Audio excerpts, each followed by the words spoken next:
It's my pleasure to welcome Tushar Dumray, who's leading group innovation at Aditya Birla Group. And he's one of our tallest alumni. And he's been associated with us in many ways.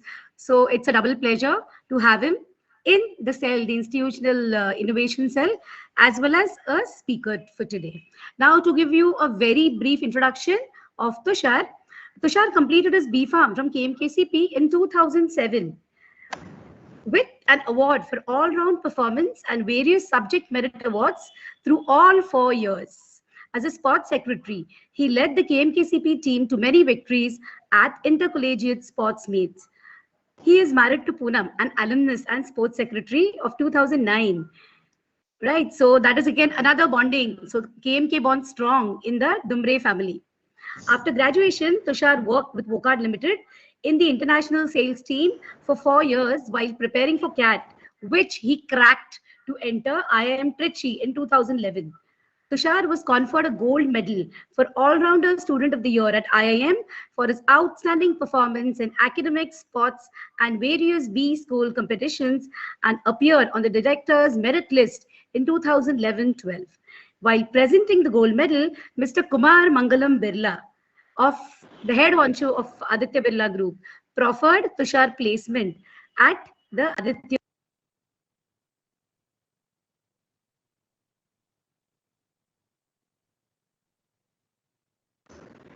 Okay, Tushar. Okay, Tushar joined ABG in 2013 in a dynamic role at the ABG Leadership Program, which aimed to build versatile next-gen leaders through structured career pathways that challenge participants to deliver value to the businesses, customers, and society at large. In his prolific tenure of 8 years with ABG, he has had diverse stints in marketing and innovation across sectors such as construction, textiles, and financial services, among others. He developed a talent for digging into consumer problems and solving them using technology across the key innovation ecosystems of Israel, US, Europe, Singapore, and India. He was recently named as a promising young leader under the ABG Group's 50 under 35 program for focused mentoring and fast-track career growth. And not to mention, he is an alumnus who is comfortable in his own skin in a boardroom or on a mountaintop.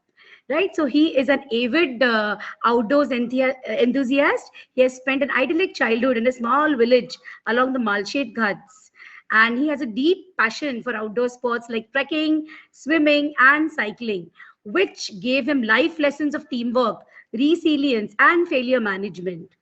And just for everybody's information, in the last 3 years, he has cycled more than 10,000 kilometers and frequented many trek spots in Maharashtra. And today, he is going to tell you how connecting to outdoors, to nature, also helps innovation. I'm sure Tushar is doing that. Welcome, Tushar. Hello, Tushar. Yeah, thank you so much for that generous introduction. We're all ready to hear you. And thank you so much for gracing, right, our KMK room today. Thank you.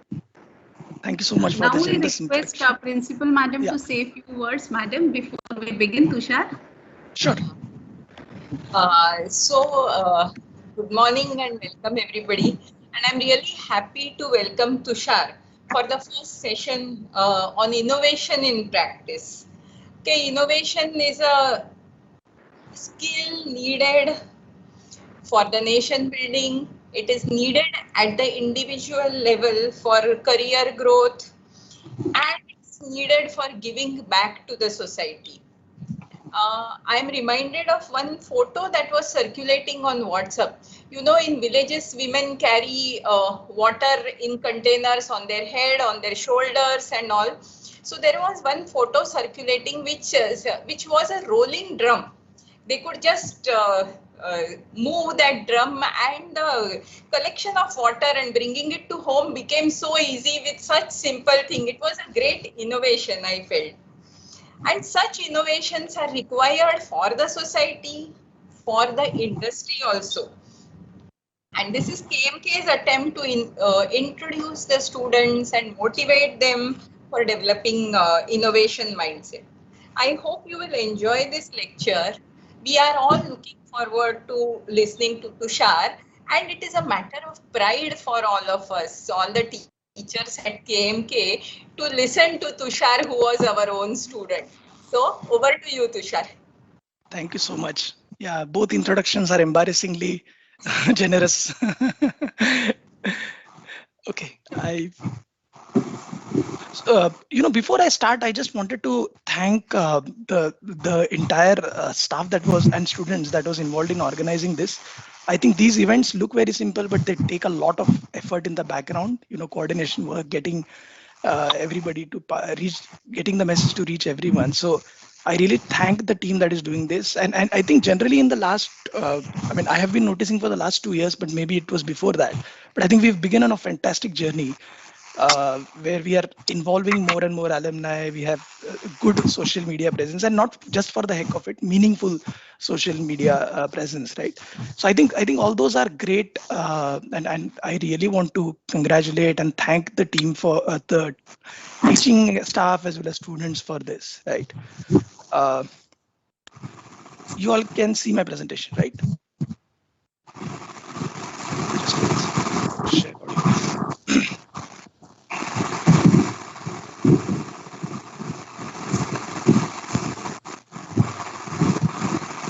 Can you all see the presentation? Yes, yeah. Yes, Tushar, you can begin. Yeah. Okay, great. So, yeah, so before I start, I thought I'll just lay the context of what I'm going to talk about and why, right? We in fact had a quick meeting last week, and I know that this is one of the many sessions that are going to come, right? And we have lined up an entrepreneur to talk about his journey, and we've lined up other people as well. So I thought I will leave that part to some of the later speakers, but I thought what I could focus on specifically is the fact that in your everyday life, how could you build in innovation, right? Be it your student life or be it your professional life later on. uh, in fact, just to share an anecdote, the chief innovation officer in the group, I worked with him very closely, and while working with him, I realized one important thing: people who are innovative don't do just apply that to their professional life. They apply it to their personal life as well. So, for instance, it was their 25th anniversary last year, and what he gifted to his wife was 24 different holidays.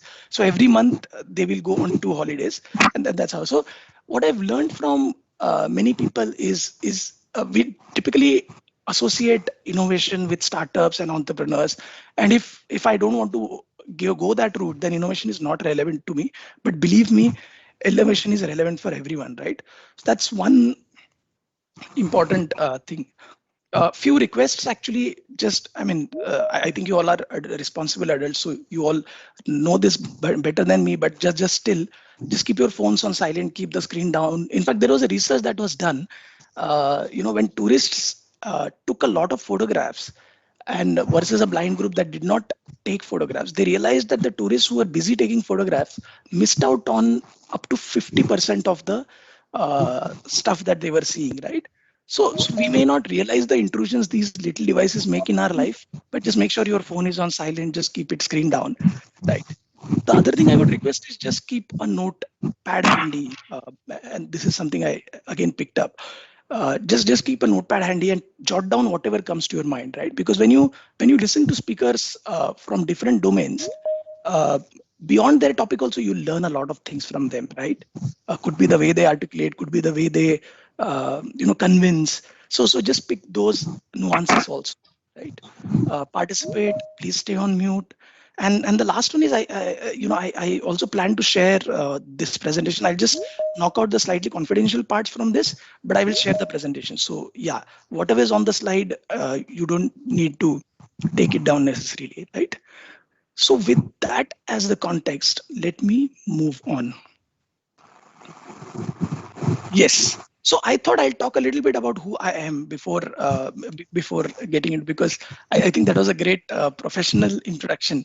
But as Vandana ma'am said, I am deeply passionate about trekking, and I spent almost all of my weekends trekking and all my weekdays cycling.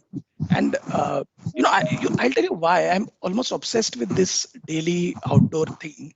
And the reason for that, I believe, is it gives me some space.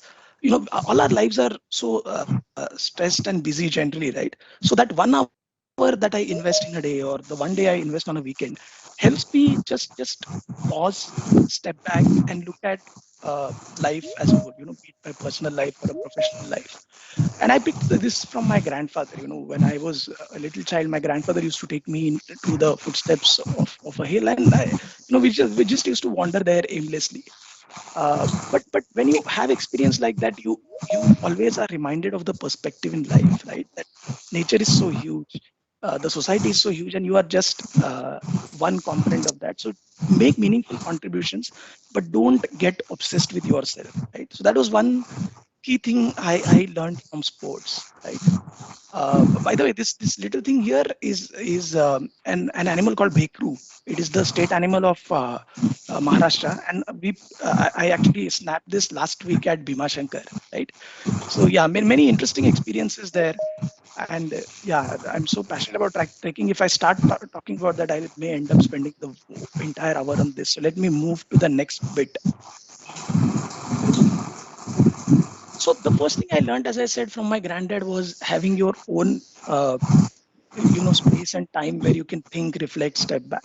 The second thing is something I picked up from my mom. I used to notice that whoever comes to our home, be it an electrician or a plumber or a domestic help, my mom always used to treat them with a lot of respect, right? And somewhere that value got internalized in me also.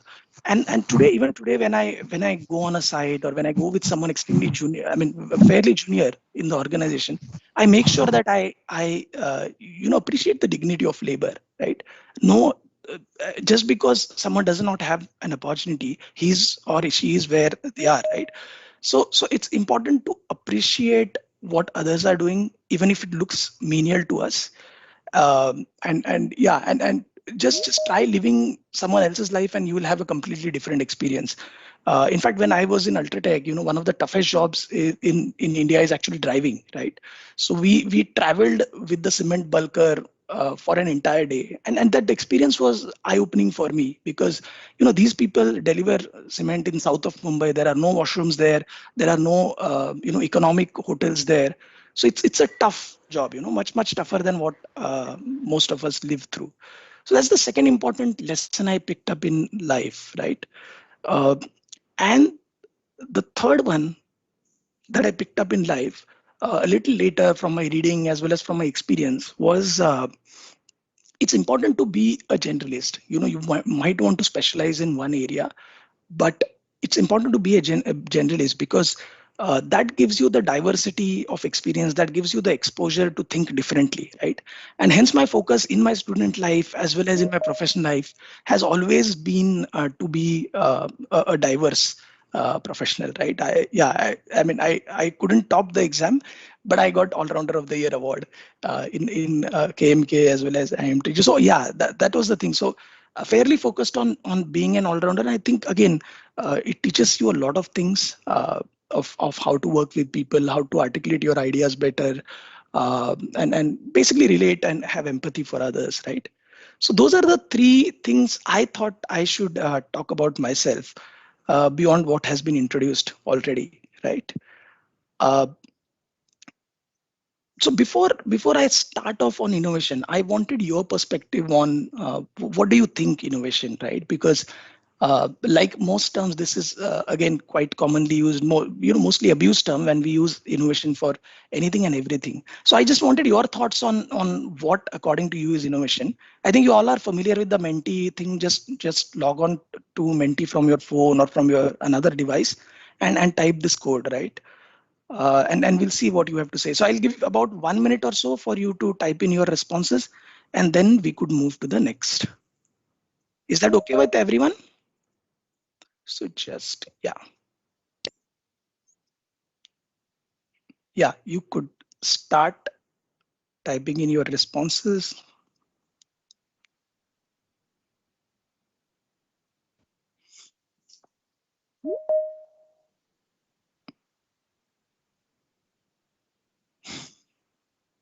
So this is the code in case you've missed it, 88606487. Just log on to menti.com and type in this code.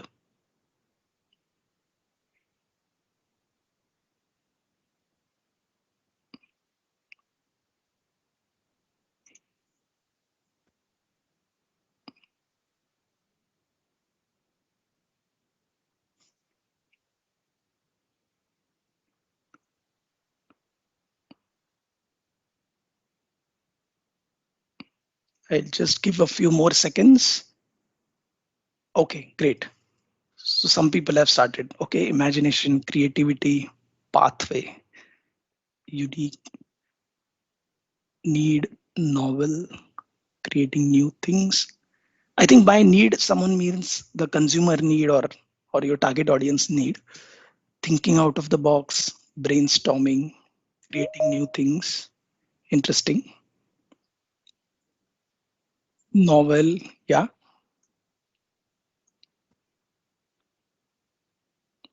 But the one that seems to stand out is creativity. But yeah, I think there are enough people putting in other thoughts as well. Phenomenal. Okay, that's interesting. Yes, useful,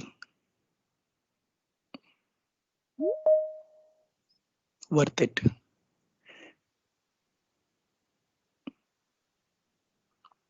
Stimuli. Okay, awesome. I think we have more than enough thoughts on this. I honestly did not expect so much diversity, but it is great that we already have it. Uh,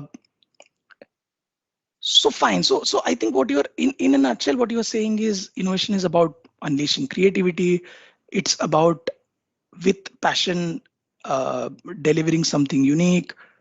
Yeah, many, but they are all in the space of new, novel, creative, that space, right?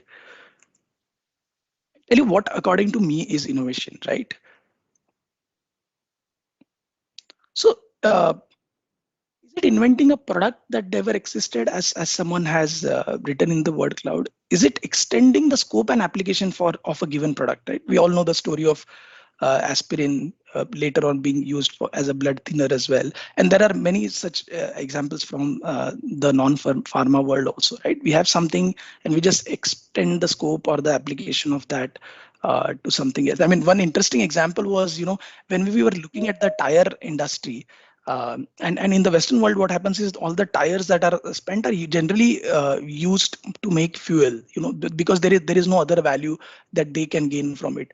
But when we tried bringing that idea into India, we realized, oh no, after our tires are completely used, they go into a completely different cycle. The bad tires are used by cobblers as pieces to stitch your chappals and stuff. And then there was so first of all, a bad tire is made into a good tire by rethreading, and we use it a lot. And after that, it is then used by the cobblers, right? So in India, we are very good at extending the scope and extending application of a particular product, right? Or is it jugaad? Jugaad is basically cheap innovation. Whatever, you work with what you have, but you try to do something new. Or is it transformation, right? So if you look at the word innova, it means to basically to create something new, right? But this is just one layer of how to define innovation. I'm going to talk, the best way to describe something is tell what it is not, right? So I'm going to attempt to describe for you what innovation is not, and that will help us uncover what innovation is, right? So most of us think innovation is generally expensive. I want to create the next Apple, or the next Microsoft, or the next big automobile. And hence we think, oh, innovation is very expensive. We also think innovation is only about a new product, right? That was there in the word cloud as well. And we think that innovation has to be developed by either my R&D team or my marketing team. It has to be in-house, right? And we also think that innovation is a once in 5 year thing. If I have an idea, I will let it be there for 15 years, and then when it becomes big, I will just launch it. That's how a typical thought process on innovation goes. But I'm going to argue against all of these, right? Innovation is not always expensive. In fact, it can be used to engineer your costs, right? And this is an example from the print media world. Times of India was the lead in doing this. What they basically did was they reduce. So the problem with newspapers was they're extremely thin, right? So and if there is an ad printed on one side, on the other side you will see the impression of that, and you won't be able to read the text properly, right? So one challenge they were facing is how do I make sure that the paper is legible, but at the same time reduce cost, right? And this was an interesting project that they did where they managed to reduce the GSM significantly, about 20%, and apply a simple white coat, the cheapest white coat that is there for paper. And this one, it dropped the cost, but second, it changed the user experience completely, because you would have seen these ads, they're colorful, and the moment you have some nice white background, it helps a lot. So this was an excellent example of the print media world using innovation, which is not expensive, in fact using innovation to re-engineer their costs, but at the same time better the consumer experience, right? So one thing to keep in mind is innovation is not always the big thing, the expensive thing. It can be about cost engineering, re-engineering as well, right? In fact, in this example, they managed to reduce the GSM so much that they had to finally change the regulation. The printing regulations has to be changed to accommodate this lower GSM, because the thought process always was plain paper with GSM lesser than this is going to be illegible, right? So this is one important takeaway I think you should keep with you, right? The second one is innovation is always about a new product, right? Let me explain with that one example, and that will make it very clear to you, right?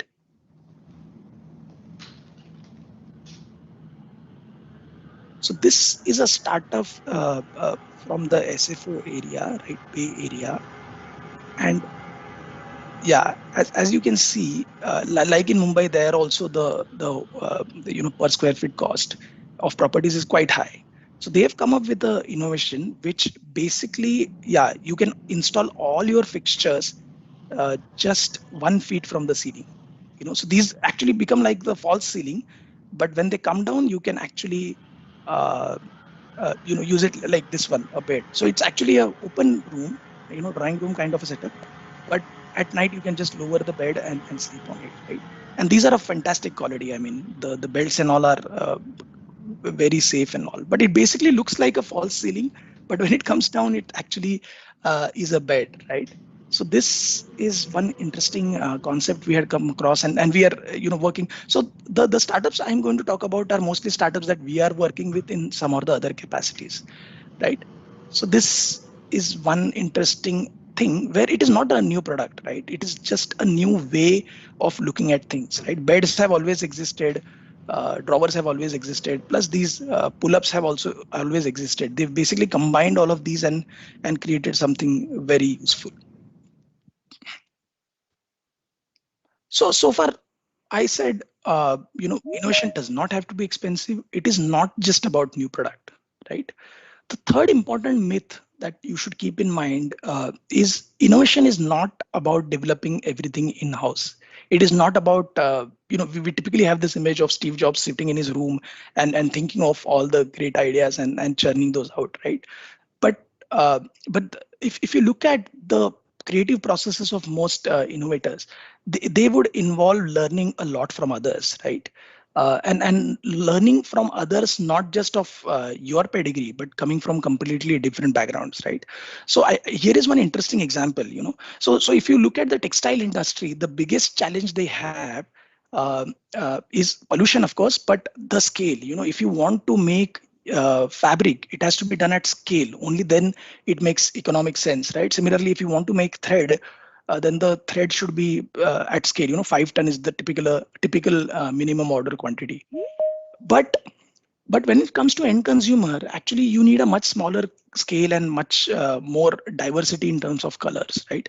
So this is an interesting startup. Again, this is based in Israel, and we're working with them. But essentially what they do is digital dye the thread. You will see.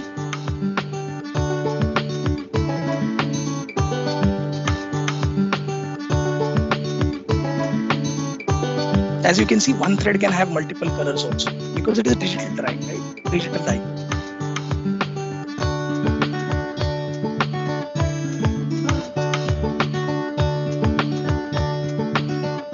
One million colors.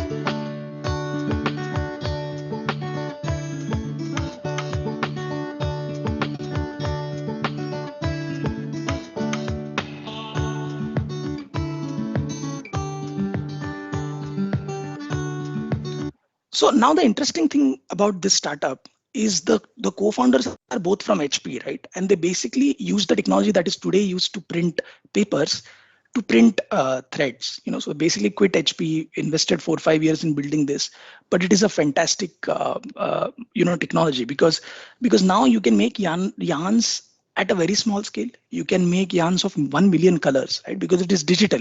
It is not your traditional process of dyeing.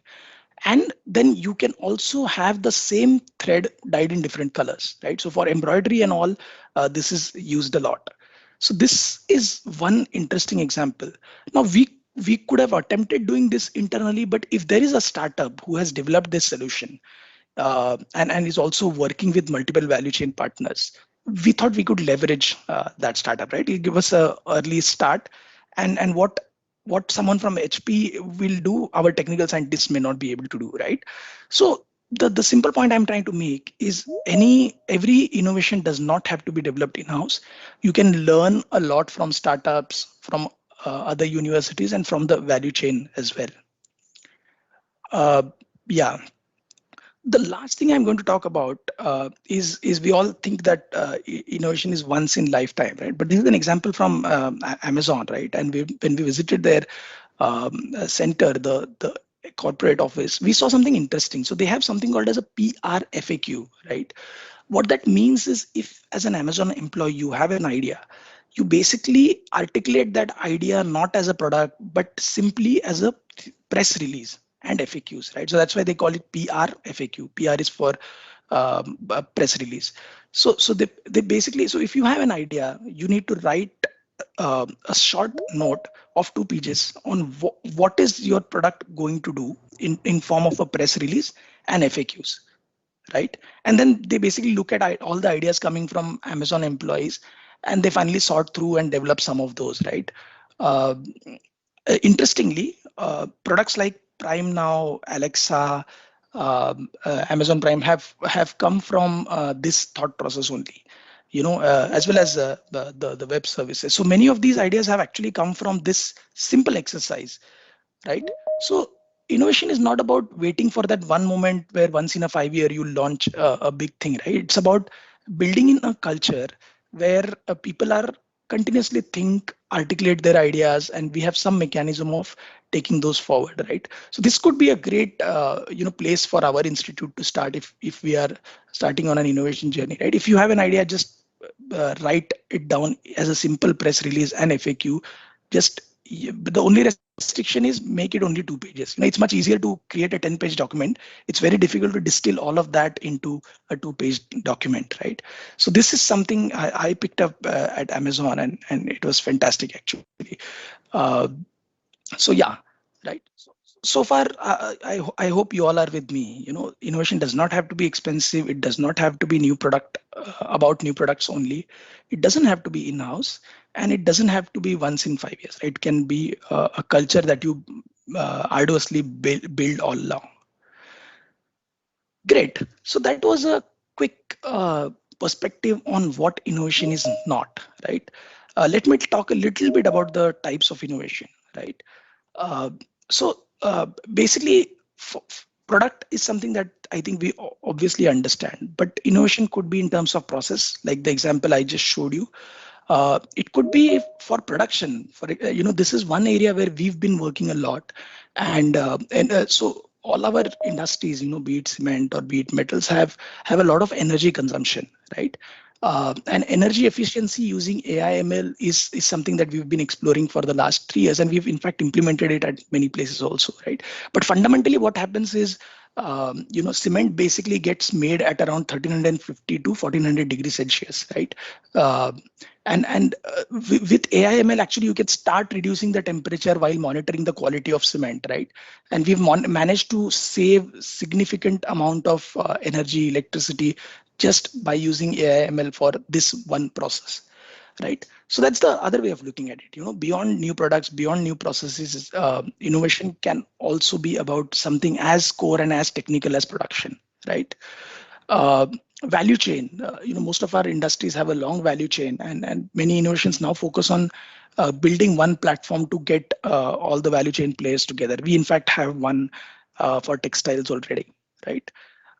It can be commercial, as I said. It can be about reducing cost also, or it could be so I think the one that is most often talked about is a business model innovation, where you basically, Ola Uber is a classic example, where you had an existing business, you had an existing product, you've basically created a new business model, right, by connecting the customer and the seller. So that's the other part. So these are the different types of innovation, just to give you a perspective on what is innovation beyond products, right? But I think the most important question for all of us is, then why doesn't, if innovation is so great and if it is good for society, good for nation, good for me, then why doesn't it happen on its own, right? Uh, I'll just show you a couple of interesting examples of why innovation does not happen on its own, right? Some of you may have seen this exercise before, but just for the benefit of others. The players wearing white pass the basketball? So count the number of times the basketball is passed by the white team.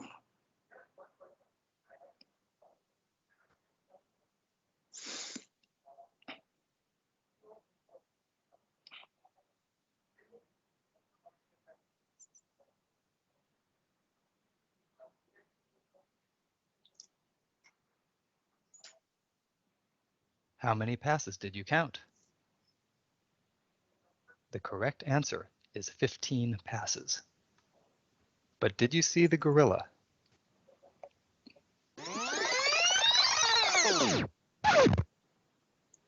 I don't know if you noticed, but there was actually a gorilla walking past by. And the first time I did this exercise, I missed it. And most people actually miss it. And the reason for that is, we are so focused with our daily lives that we miss so much things that you can pick up from and learn from, right? And this is called the default mode, right? So this the Nobel Prize winning author Richard Thaler has this excellent book. So by the way, in the session, I'm going to recommend a few books. Please, I mean, if you have a chance, just look at those, and they'll give you a very interesting perspective. So in Nudge, Thaler talks about how simple changes can make a large impact later on, right? For instance, I typically feel very hungry in the morning, right? And I've realized just keeping a bowl of fruits with me helps a lot. Because is there some disturbance? Okay, yeah, now it's fine, I think. Yeah.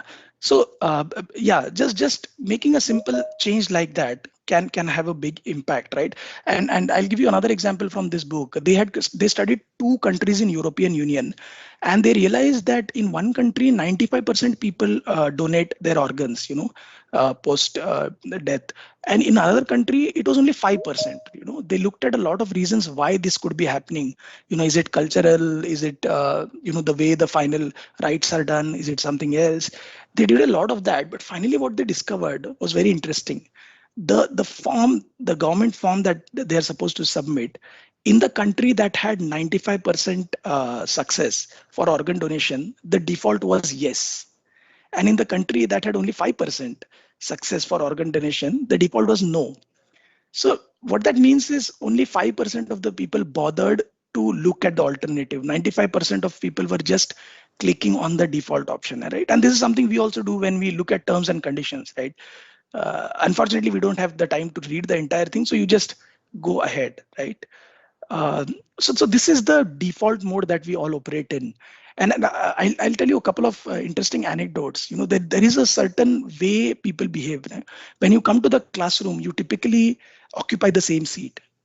When you go to the washroom, you typically go to the same washroom on the same floor and you use the same commode or compartment, whatever. Also, when we wear, something as innocuous as wearing a trouser, you will, I don't know, when you go back home, just notice this. There is a particular order in which you wear your trousers. So left first and right next is what works for most people. Just try reversing that order. When you go back home today, just try reversing the order. Go for right first and left, and you'll see the kind of discomfort it leads to. So most of us are comfortable with a given way of doing things, and we keep doing that year over year, right? And yeah, so most of us don't find it very difficult to look at something else. And the reason for this is, as human beings, or as all animals, we are wired to have a consistent behavior. For instance, when I was driving to office this morning, I can't take a new route every morning, right? So I'll take the route that works the most. Uh, but so yeah, this is one big roadblock to innovation, right? And there are some simple things you could do. Try interacting more with people who don't come from your kind of a background. Because typically we are comfortable with people who are similar to us, right? And not so comfortable with people who are diametrically opposite. But try interacting with them. Try changing your seat, and you'll see very interesting results. Try using washrooms on different floors so that you meet a new set of people every time. Uh, so these are the broad roadblocks to innovation, right? There is a default mode. The second big one is hierarchy, because uh, imagine, and this was, by the way, the airlines have figured this out long back, and they had stopped the culture of the co-pilot calling the pilot sir. Because the moment that happens, the co-pilot is not able to contradict the pilot, right? Because he's someone senior, he knows better than me, so why should I contradict him, right? So they've stopped that in the Western world long back, and we've done it recently, right? But the objective is simple. If I call someone sir, I may call it out of respect, but typically what happens is then I think that person has superior experience than me, and I don't question him, right? But innovation is all about challenging your existing thought processes and beliefs, right? Uh, so that's the other roadblock to innovation. The third roadblock to innovation is lack of ecosystem, right? And if you look at countries like Israel, the whole innovation thrives there because they have a nice ecosystem there, right? You get experts, you get legal advice for free for your IPs, you get marketing support at a very minimal cost, and funding. Israel gets funding across the world. So that there is a ready ecosystem there, and hence it's much easier for someone to innovate there. In fact, when I interacted with the people there, even small businesses, think from that perspective. Even a barber or a street side vendor would think from that perspective, that how do I make this big, right? Uh, so that's the other challenge typically with innovation: lack of an ecosystem that supports innovation, right? And that's why we have a lot of jugards, which is a one-time fix. But when it comes to developing a systematic innovation, you need a certain ecosystem. Uh, Thankfully, all of this is developing now, and I think for you all, it's a great opportunity. The government is a lot more supportive. We are getting funding from different investors in India as well. So it's a great atmosphere for now to be in this space of innovation, right? The fourth thing I have been talking about already is waiting for the big moment. I'm going to talk about one idea that I had and how I have been looking at it, right? That will perhaps make it clearer that you don't have to wait for that one big moment when you will quit your job, give up everything in life, and just focus on the startup. The successful entrepreneurs I have seen haven't worked out that way, right? They have taken time, they have absorbed the lessons life gives them, and then built something meaningful, right? There are a few exceptions, of course, but most people, this route works, right? And the last one is an interesting bias that again we all suffer from, which is called mental accounting. We have these compartments in life.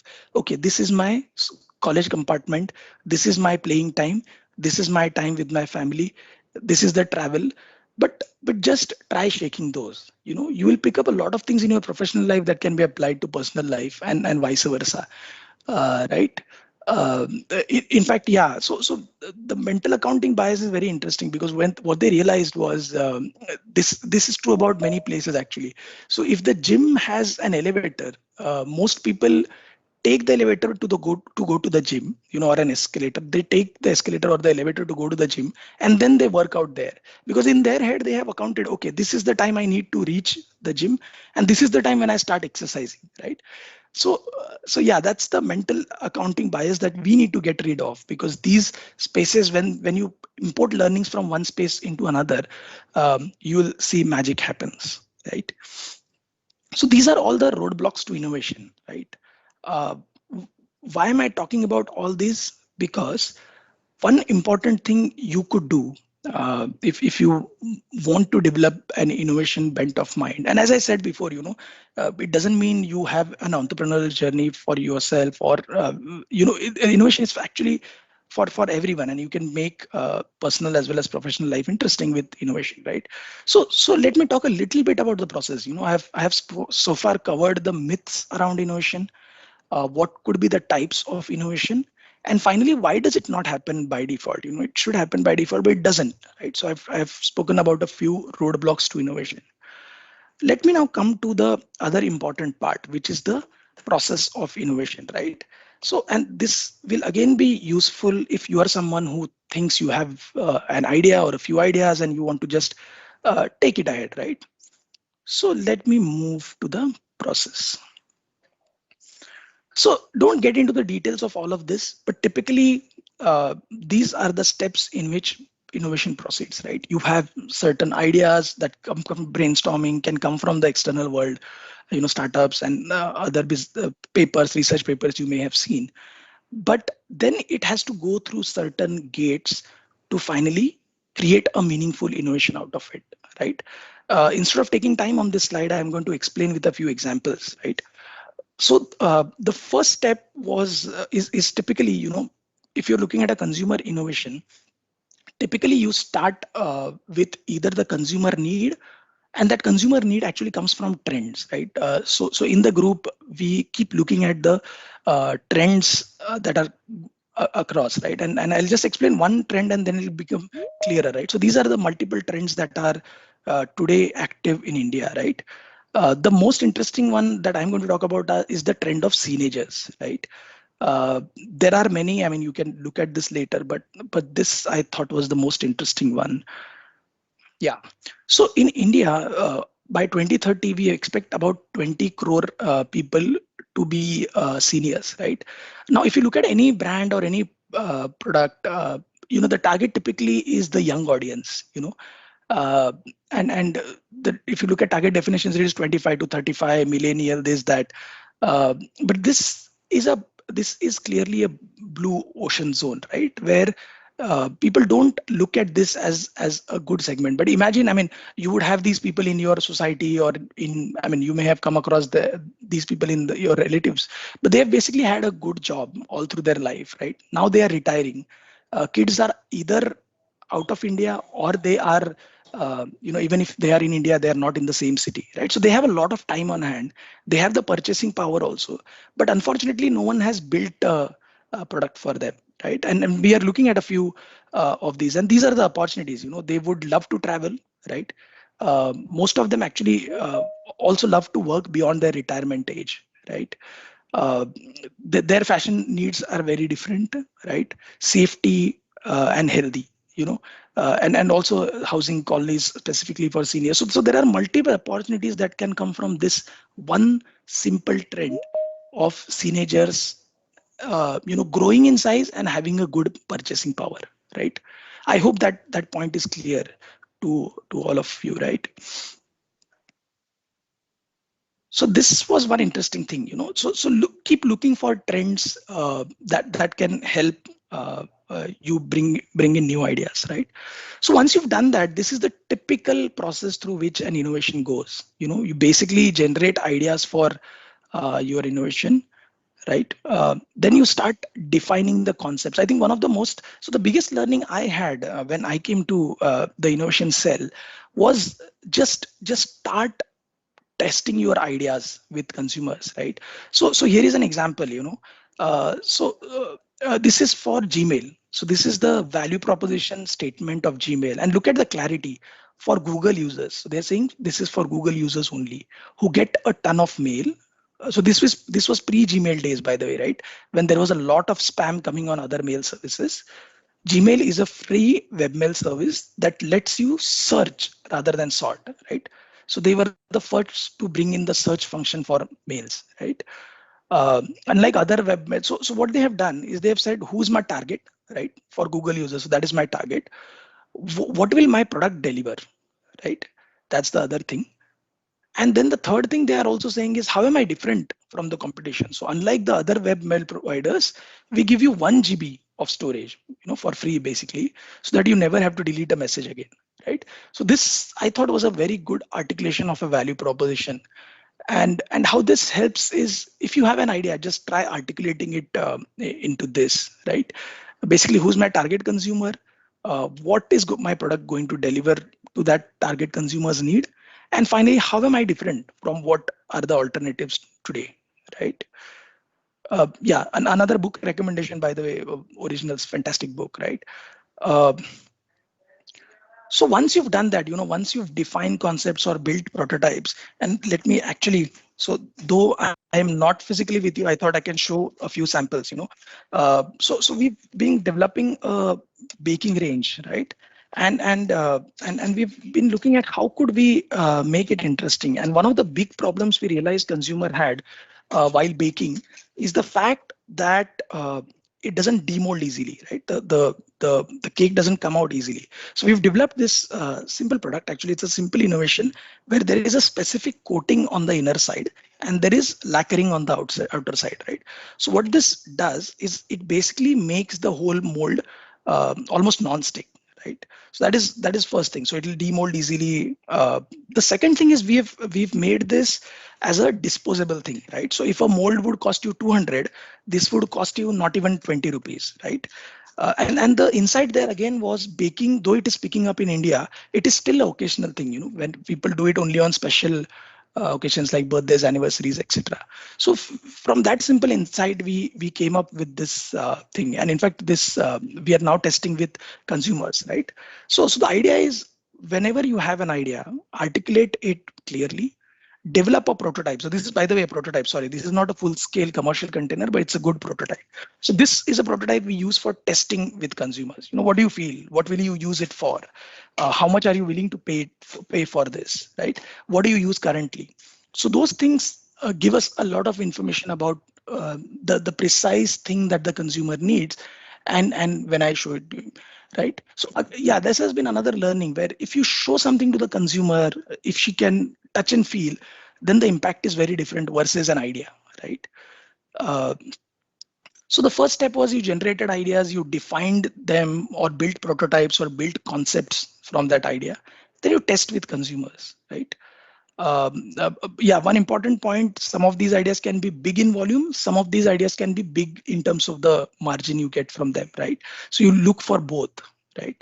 And you basically ask the question, is the customer getting excited with this idea? And if yes, then how much is she willing to pay, right? So that's one simple test with the consumers. Also, I think the other thing you may have seen this already, but this is the sweet spot of innovation, something that is desirable to the consumer, something that she really wants, something that is feasible, which means I, with my core abilities, will be able to deliver this, and third is something that is viable. So it should have enough volume and profitability for you to invest time in it, right? So this is the other simple test you do before going for a test market, right? So yeah, so that's the quick process on innovation, right? Generate ideas, try building a prototype. If you can't build a prototype, build a concept, uh, test these with real consumers, and then finally look at are these ideas desirable, viable, feasible, right? The last thing I'm going to talk about, and then I'll pause for questions and answers, is a real example that I have been working on, right? And as you all have seen, I'm quite passionate about trekking. But one problem I realized when you go trekking to a place the first time is you tend to get lost, right? Because the trails are not that frequented generally. So I thought, why not have a maps kind of a thing where the entire route is mapped, pretty much like Google Maps. You can also have walking trails and all, right? So why can't we have something like that? And I basically put down this idea. By the way, I don't intend to have any commercial benefit from this, but just as passion, I thought this could be useful to, frequent trekkers and tourists as well. And I got this idea when I listened to audio guides in Rajasthan. When we were visiting all these sites, there were nice audio guides which were so well organized and which gave you all the information about a place authentically, right? So basically, this was my idea. For the tourist who is inquisitive of the place he or she is visiting, this particular, I called it Book My Tour guide, but it could be anything else, is an economic service that gives her or him a guided tour, right? How is it different from the local guides? We offer you authentic and holistic information on your phone, right? You don't need any additional device, or you get it all on your phone so that you are not lost when you visit a good place, right?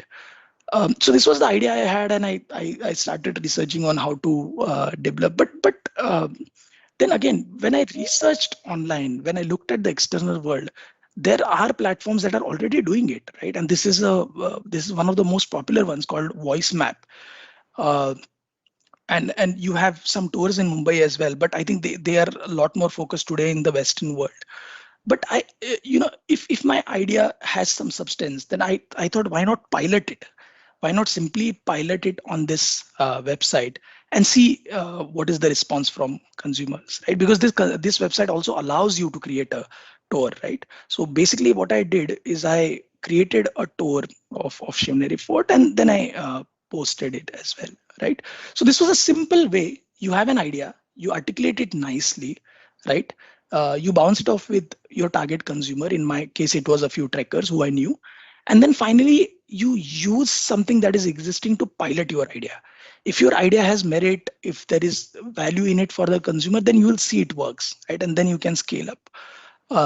So this, a couple of important takeaways from this example. One, the concept of piloting. You don't have to develop full scale on day one.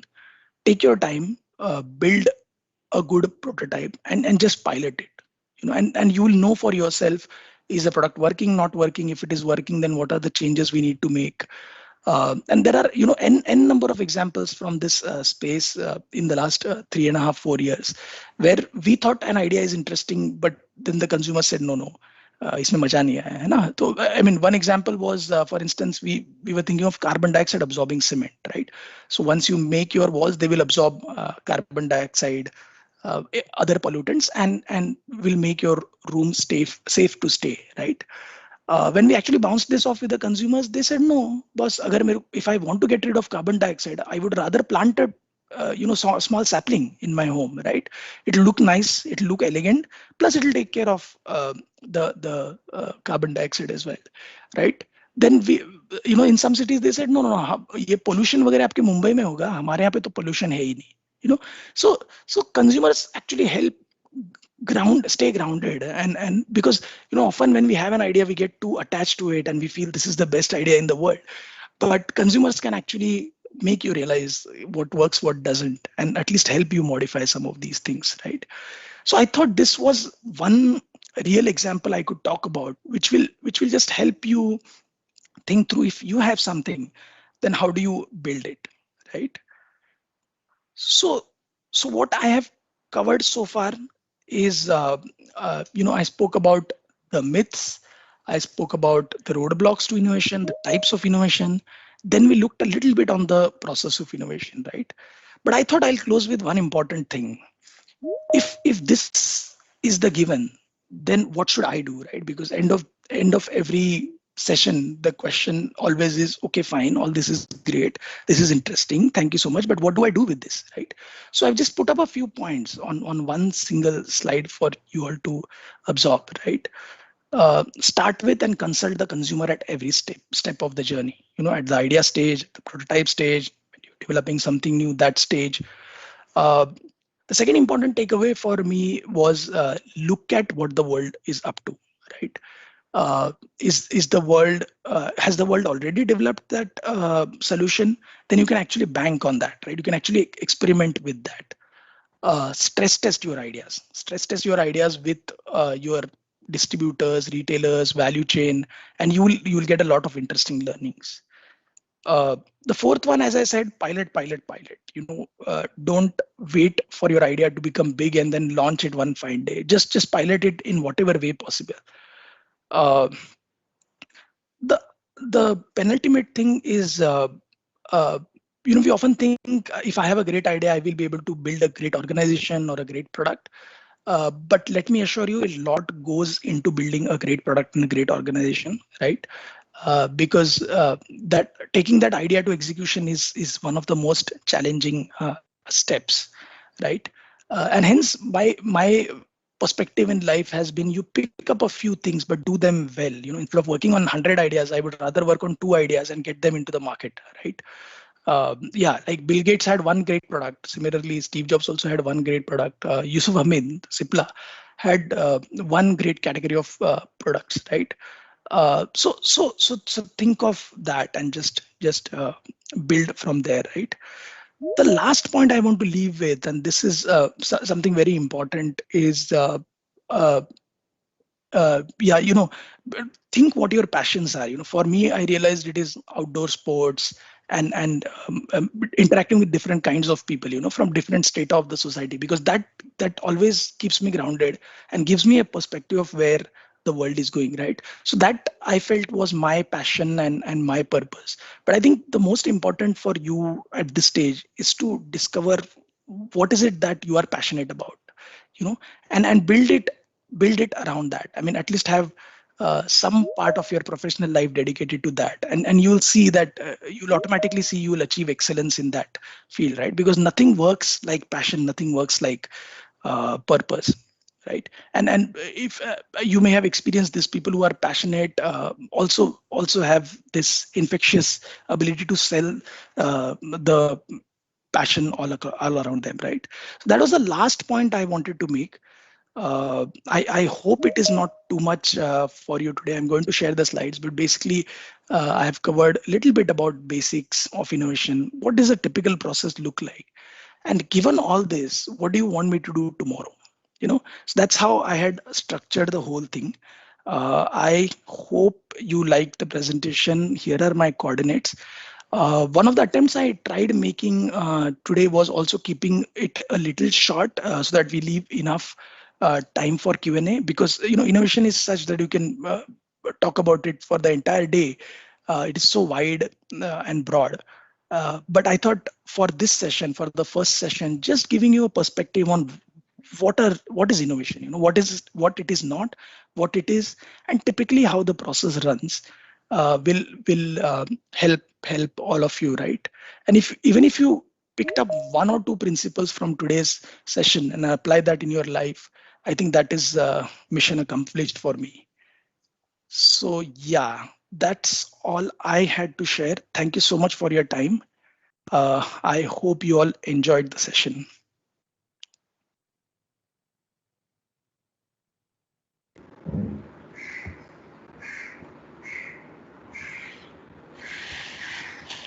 Excellent session, Tushar.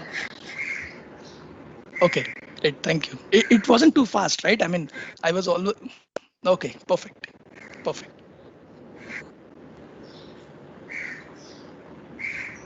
So students,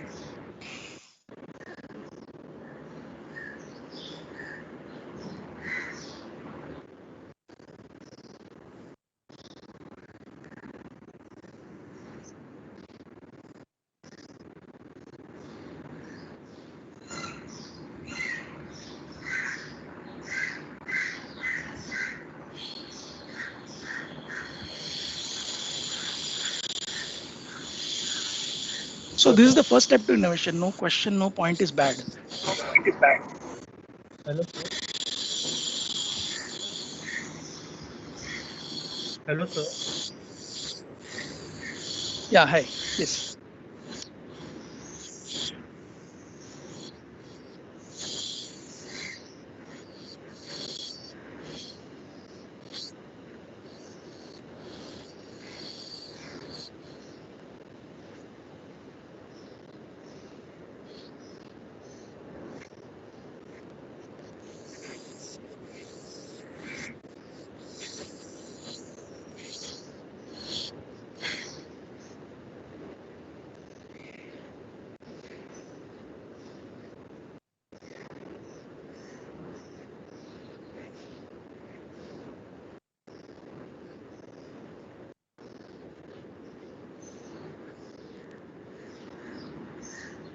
Right.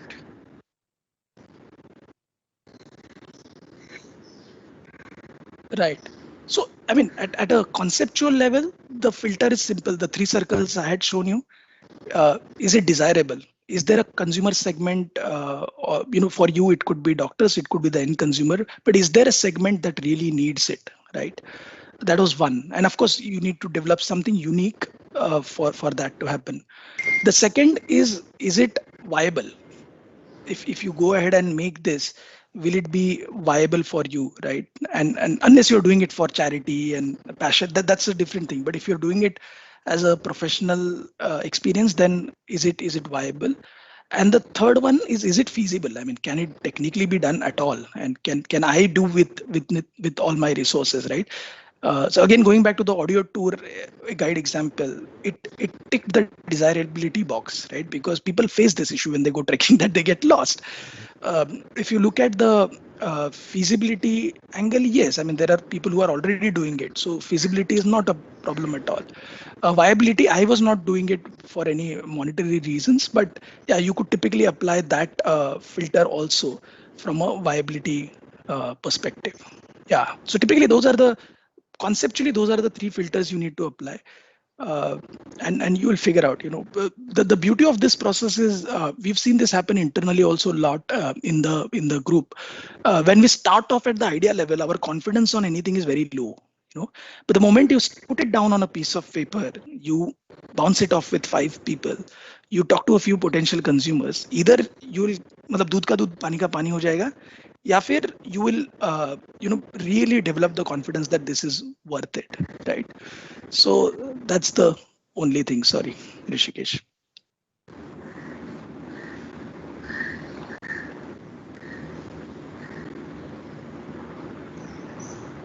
Hello, am I audible? Yes. Yes, sir. Yeah. Thank you, sir, for your very good presentation on to the how to have innovation. My one question is, sometimes idea comes from the different people, and as you said, now we have to filter them and we have to go ahead. But then out of that, few ideas are really good, but at that current position, we do not want to go ahead with that. How to nurture that idea for the future, to keep in the loop, or how to keep that idea in the nurture it so that later on we can work on it. Right. No, that's a good question. You're saying today you don't have the resources and the risk-taking ability. It could be because of financial reasons. It could be your family life cycle, but you face this, right? Uh, so in our team, we have more than enough people who have want an idea and want to develop that into a full-fledged startup. But at the same time, they are doing their day job, right? Typically, what I have seen helps a lot is as you said, nurture that idea. But by nurture, I meant again the exact same process. Develop a short prototype, try testing it with consumers, and when you are confident, only then go full scale for it, right? And yeah, it's the same principle that many entrepreneurs have also applied. If you look at the entrepreneurial journey, in fact, there are some exceptions always, but most people take time. They when they reach the age of 35, 40, till then they absorb a lot from the professional world also, right? Because you learn a lot from academic, but also in professional life, and you actually need to apply all of that to make your idea and success, right? Because if you look at any typical organization, there are so many moving blocks there, right? You need financing, you need HR, you need operation support, you need IT. So all these will take time to build. But meanwhile, just to build confidence on your idea, it's important to keep working on it parallelly. So a short answer to your question is, if you are passionate about it, start building it from today. Don't quit your job. And yeah, some of us will do that, but most of us will actually develop this, and at a point in time they will be sure that, okay, now I can comfortably quit my job and get into this full time, right? So yeah, sorry, that's the answer. Thank you, sir.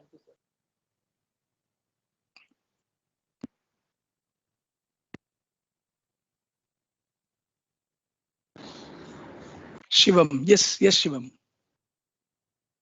Hello, sir. Hi. Hello, sir. Can you hear me? Yes, Shivam, go ahead. Okay, sir. So, sir, first of all, the session was great, sir. I really liked it. And so my question is, I have a thought in my mind. Like you told that how the idea should be generated for innovation, and how it should be actually it should be executed. So I have an idea in my mind. Like I just want to know that what are your insights and how it should be executed. Like suppose I have idea that rack pickers and the kabaddi walas, or the kabaddi which we see in the areas, like how is it possible that we can collect all the trash from that and we can coordinate with the industries, and being a middleman we can actually sort out all the trash and we can pick it in pennies and we can sell it in rupees. So that process, how can I just put that into perspective, because this requires a setup. And so what are the challenges which I can possibly face, and how I should go with it, because this is something which is like we invest almost nothing and get almost everything. So how can I go with it? Right. So couple of things right there, Shivam. I think it's a great question. What you're saying essentially is things that end up in waste. How can I use that? Because one, it costs you nothing, but then you can make something really good and expensive out of it, right? Uh, yeah, so I think if you look at waste management or this what you call kabaddi, raddi management, there are 2-3 challenges there that the industry wants to solve, right? And in fact, we play in this space because we have textiles as well as aluminium, right? So aluminium, as you would know, the reverse logistics is very important.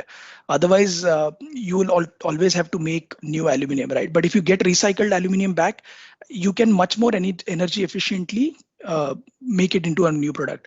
I'll give you one quick example.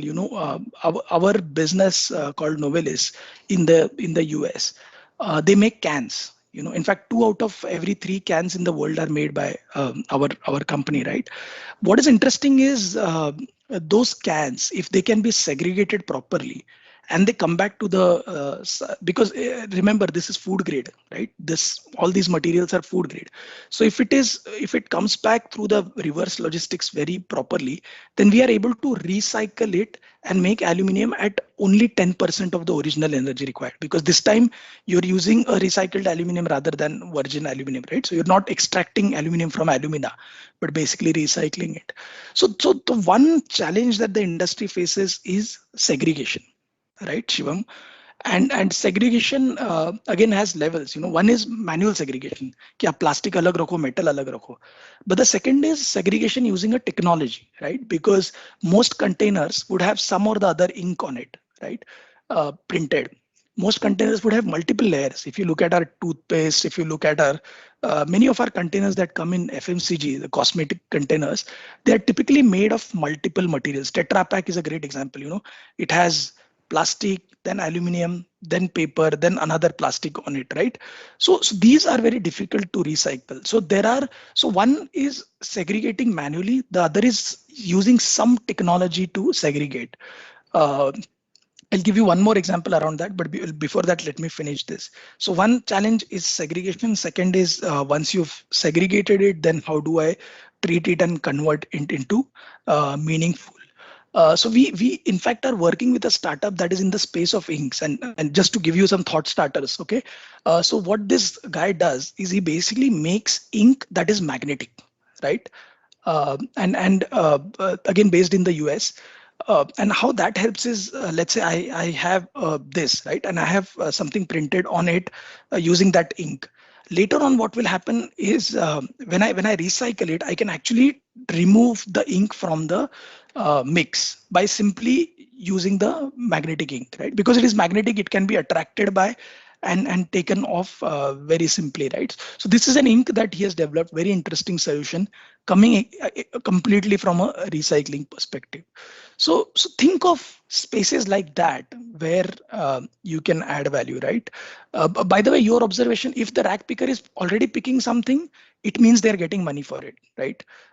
If at all, you should also worry about things that don't get picked, right? If you look at rack pickers, they over years they have honed this interesting ability of picking only the stuff that sells in the market, right?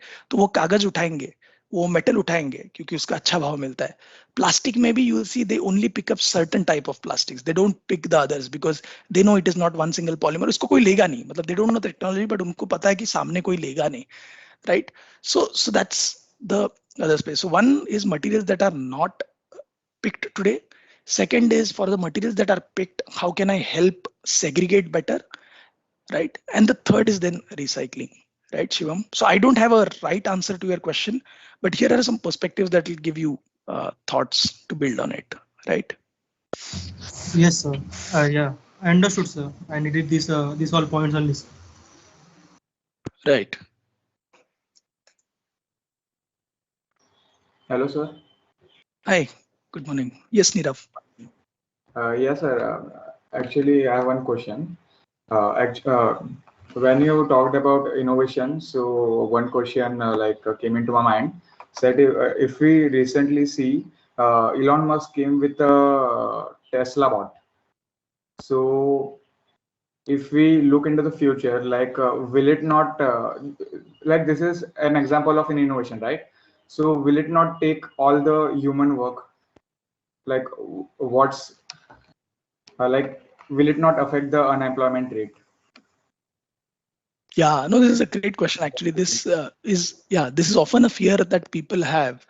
By the way, this is not new, huh, Nirav? When automobiles came in and we had to get rid of the carts, people had the same argument कि अगर taxi car आ जाएगी तो फिर टांगा वाले क्या करेंगे, right? And so I mean, thankfully, human beings are creative, innovative, so they can shift to something else, right? And there are many examples you will see. If you look at Ola Uber, there was a trend when Ola Uber had picked up, and there were a number of people who were doing these other jobs who suddenly went into that, right? Then they moved away from Ola Uber and went into something else, right?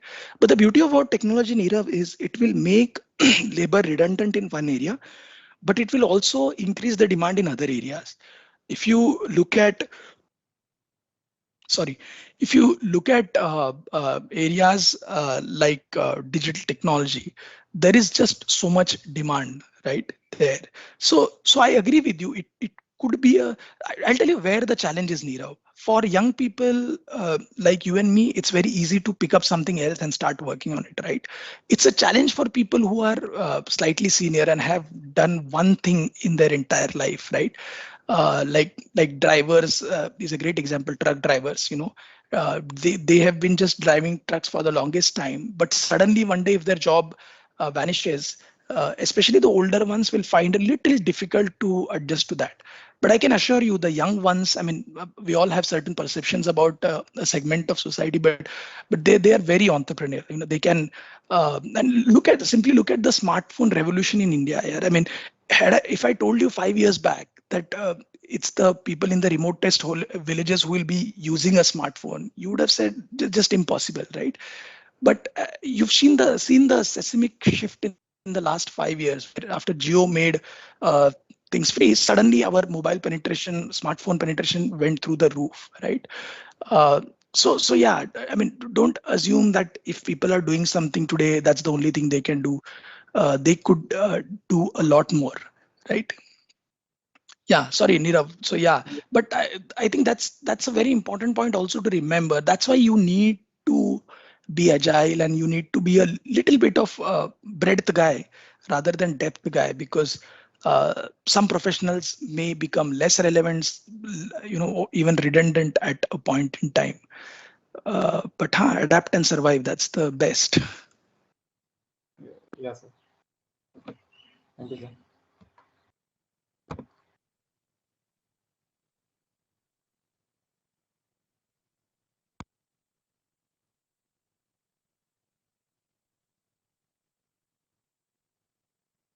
Any other questions? Rishikesh, Amara, can you see any other questions in the chat box? No, ma'am, there are no questions in the chat box. If anyone would like to unmute and ask the question, participants, you have a good opportunity, please. Yeah. Amara, Rishikesh, I think now we can conclude the session, madam. We can conclude the session. Ma'am, unmute yourself. Sorry, Rishikesh, photograph has been taken. We need a photograph also, na?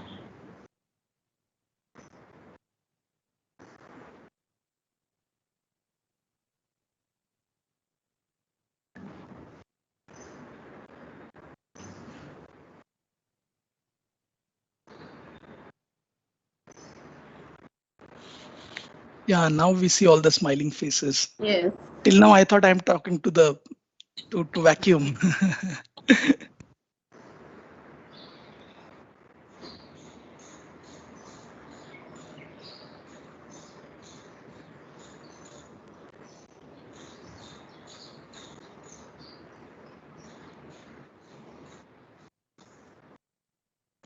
Yeah, hope everyone liked the session. I mean, मजा आया या नहीं? Yes, very much.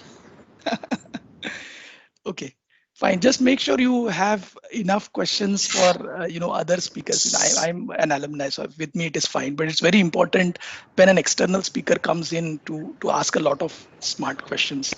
One of the things I picked up from my manager was this: be prepared for everything. Uh, like today's session, I did a testing before the session. I had a backup Wi-Fi ready.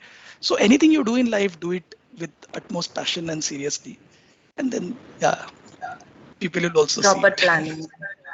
Yes, yes.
Thanks for Now, your time. finally, what I would like to say is all of you come with the new ideas and we must start working in the lab so that we will take a help of Tushar sir and we will see how we can come ahead with those ideas.